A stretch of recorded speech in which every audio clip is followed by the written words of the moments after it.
ዕድሜው ከ18 ዓመት በላይ የሆነ የሀገሪቱ ዜጋ ሁሉ መጽሐፉን የማንበብ ግዴታ ተጣለ። መጽሐፌን ያነበበ በቀጥታ ጀነት ይገባል። ነገሩ እንዲህ ነው። በመካከለኛው እስያ ቱርክሜኒስታን የምትባል ትልቅ ሀገር አለች። እንደ አውሮፓውያን አቆጣጠር ከ1991 እስከ 2006 ባለው ዘመን ይህችን ሀገር የገዛት መሪ ሰፐር ሙራት ኒያዞቭ ይባላል። ኒያዞቭ በዓለም ታሪክ ከታዩት እጅግ በጣም ጨቋኝና አምባገነን መሪዎች አንዱ ነው። ከሁሉ በላይ ደግሞ ኒያዞቭ የውዳሴ ራስ ፐርሶናሊቲ ካልት ሱሰኛ በመሆኑ ይታወሳል። ፕሬዚዳንት ኒያዞቭ በየትኛውም ሀገርና ዘመን የእርሱ አምሳይ የሆነ መሪ ያልተፈጠረ መሆኑን በሕዝቡ አእምሮ ለማስረጽ ሲል የሚከተሉትን ተግባራት አከናውኗል።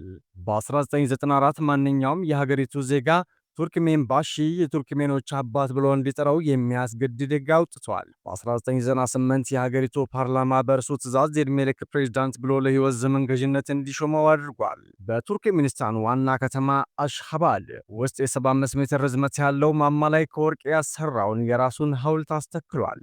በከተማዋ ሕንፃዎች ያሉ ግድግዳዎች ሁሉ የእርሱን ምስል የያዙ ትልልቅ ፖስተሮች እንዲሰቅሉ የሚያስገድድ ሕግም አውጥቷል።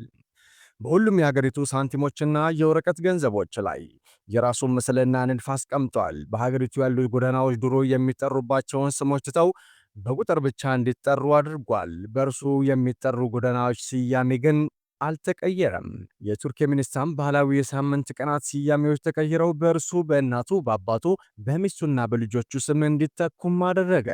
ሌላም ብዙ ፐርሶናሊቲ ካልት መገለጫዎችን ደንግጓል፣ ተግብሯልም ነው የተባለው። ታዲያ ፕሬዝዳንት ሰፐር ሙራት ኒያዞቭ እነዚህ ሁሉ እርምጃዎችን ወስዶ እንኳን ከመሰረቱ የተጠናወተው የውዳሴ ራስ አባዜ አልበረደለትም። በእያንዳንዱ የቱርክሜኒስታን ዜጋ ልብና አእምሮ ውስጥ እንደ ልዕለ ሐሳብ ሰርጾ የሚገባበትን መንገድ ሲያስብ አንድ ወዳጁ መጽሐፍ እንዲጽፍ መከረው። ፕሬዝዳንት ኒያዞቭም ምክሩን ተቀብሎ ተግባራዊ ሊያደርገው ቆርጦ ተነሳ። መጽሐፉም ተጻፈ።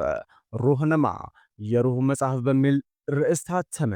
መጽሐፉን የሚያስተዋውቁ ትልልቅ ሐውልቶችም በቱርክሜኒስታን ዋና ዋና ከተማዎች በሚገኙ አደባባዮች ላይ ተተከሉ። በዚህ ምስል ላይ የምታዩት በአሽኻባድ ውስጥ በሚገኝ አንድ አደባባይ ተተክሎ የነበረውና በመጽሐፉ ቅርጽና መሰል የተሰራውን ግዙፍ ሐውልት ነው። ከመጽሐፉ ጋር ተያይዘው የወጡትን ሕጎችና የተፈጸሙ ሁነቶችን በአጭሩ እነሆ። መጽሐፉ የታተመው በ2001 ነበር። በዚያው ዓመት ውስጥም የሀገሪቱ ካሪኩለም አካል እንዲሆን አዋጅ ወጥቷል። ከመጀመሪያ ደረጃ እስከ ዩኒቨርሲቲ የሚማሩ ተማሪዎች ስለ መጽሐፉ እንዲማሩ ይደረግ ነበር። ከወረዳ እስከ ሀገር አቀፍ ደረጃ ያሉ መስሪያ ቤቶችን የሚመሩ ስራ አስኪያጆች፣ የክፍል ኃላፊዎች፣ የቡድን መሪዎች፣ ዳይሬክተሮች፣ ሚኒስትሮች ወዘተ ከጠረጴዛ ላይ በደንብ እንዲታይ አድርገው በቢሮአቸው ማስቀመጥ አለባቸው። ዕድሜው ከ18 ዓመት በላይ የሆነ የሀገሪቱ ዜጋ ሁሉ መጽሐፉን የማንበብ ግዴታ ተጣለበት። ወጣቶች በሳምንት ውስጥ ለ5 ቀናት መጽሐፉን ማንበብ ነበረባቸው። አዛውንቶችና ጎልማሶች ደግሞ እሁድ እሁድ መጽሐፉን የማንበብ ግዴታ ተጥሎባቸዋል። በሀገሪቱ ያሉ መስጂዶች መጽሐፉን ከቅዱስ ቁርአን አጠገብ እንዲያስቀምጡና ስለ መጽሐፉ ማስተማር ግዴታ ሆነ።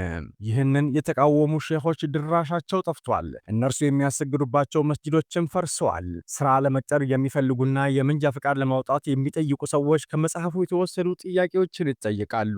ታዲያ ፕሬዝዳንት ሰር ሙራት ኒያዞቭ እነዚህን ሁሉ አድርጎ እንኳ አልረካም። የዓለም ሚዲያዎች ሙሉ ትኩረታቸውን በእርሱ ላይ ብቻ እንዲያደርጉ ለመቀስቀስ ሲል አንድ ጀብድ ለመስራት አሰበ። ይህም መጽሐፉን ወደ ጠፈር መላክ ነበር።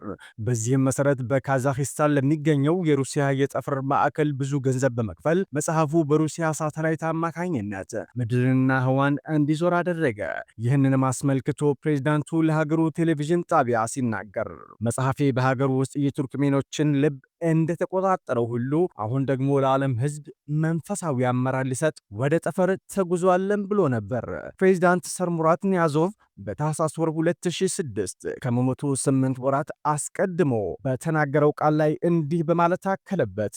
መጽሐፌን ያነበበ በቀጥታ ጀነት ይገባል።